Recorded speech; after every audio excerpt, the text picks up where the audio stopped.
大家好，我是坤侯，欢迎来到我的紫微斗数教学频道。那我在隔壁我的八字频道才发布了这个丁丑月小雪节气的运势预测。那在这个频道呢，我就用紫微斗数盘势来排出来，再进行分析。那结果其实是完全一样的，但是紫微斗数呢可以看出一些更多的一些点，对吧？好，我们来看一看啊。像这个月呢，首先命宫它是一个空宫的一个状态啊。那空宫又有天刑，那就代表一种自我逼迫吧。因为之前可能大家都处于那种发展比较困难的时候，那这个月也不知道自己干嘛，逼迫自己去努力的去干事儿。那这个本身其实并没有什么太大问题啊，是利于事业的，闷头干活就好了。那这个月呢，就是首先六亲不和。那六亲不和是从哪里看呢？首先我们看一下这个兄弟宫啊，你看兄弟宫是不是也是空宫？兄弟宫其实也代表你对别人的态度，你看是火星啊，在这个地方你也不耐烦嘛。然后再看父母宫，你看父母宫呢是年贞破军，年贞破军会在一起的时候呢，这个格局是非常非常凶的。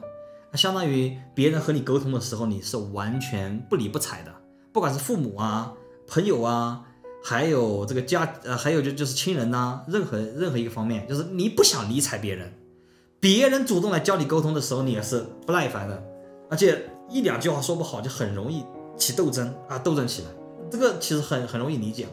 你本来就大家都处于这种生存危机的时候，对吧？还有人在这旁边像一个蚊子一样嗡的，你肯定也受不了啊。这个就是这个月的一个具体的一些情况吧。然后这个月呢，也会有一些婚姻危机。那首先你看刚才就讲了的，你不理睬别人，自己性格比较孤僻，这个当然也包括你的配偶在内啦。然后再看这个盘势里面是不是这个夫妻宫有个地空啊？那地空呢，就代表外在环境的变化，就是你们婚姻家庭里面突然间啊，这个条件啊会发生非常剧烈的一个变化啊，这个是不利婚姻的东西。那正因为这个样子，你看还有个解神，是不是这个月就容易吵嘴啊，然后大环境发生一些变化，然后冲动离婚。就这个月的婚姻危机，某种程度上我觉得是比六亲不和来的更加猛烈的。当然了，这个婚姻其实也是在六亲以内。然后我们再看这个福德宫，你看福德宫里面天虚又是空的，你是不是主观意识上你会觉得这个想要离婚？那然后呢，在内心最深处呢，你觉得这个婚姻好像挺没有意思的啊。所以说诸多因素导致呢，就会让那些本来就处于那种婚姻危机、婚姻离婚临界点的这群人，在这个月大概率就会离婚了。就这个月要是你还对自己的婚姻有所珍惜的话，那你一定要和自己配偶之间的关系要处理好，因为这个星星的能量说白了都是客观影响到主观的。那你要是提前知道了这个东西，你可以提前控制好自己，对吧？那出去吃喝呀，每天锻炼下身体啊，分散注意力，2周过了之后可能就会好了啊，没有过不去的坎的。然后其他不利的一个地方呢，可能就是会有小人劫财之象啊。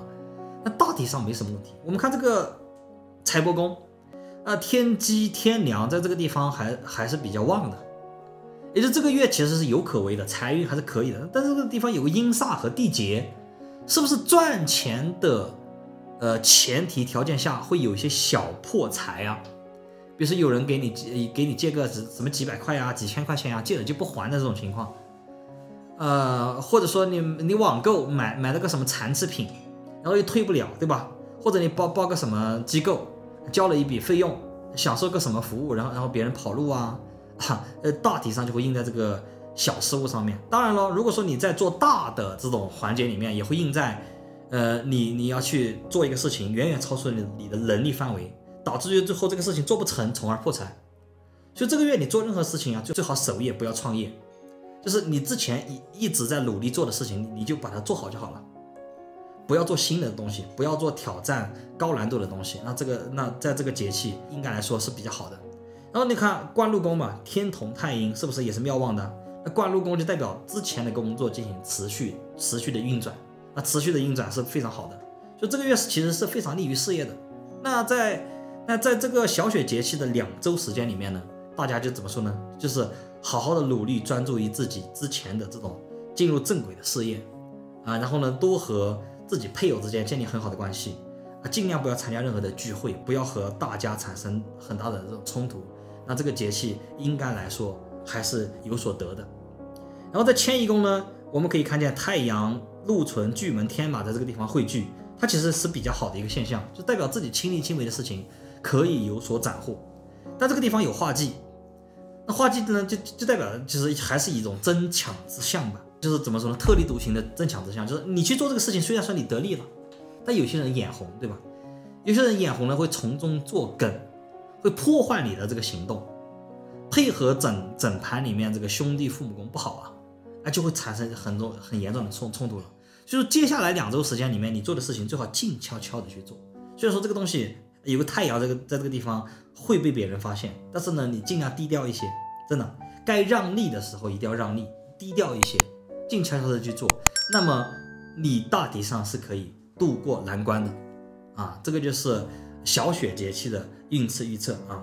好，希望今天这个视频呢可以很好的帮助到大家，咱们下期节目再见。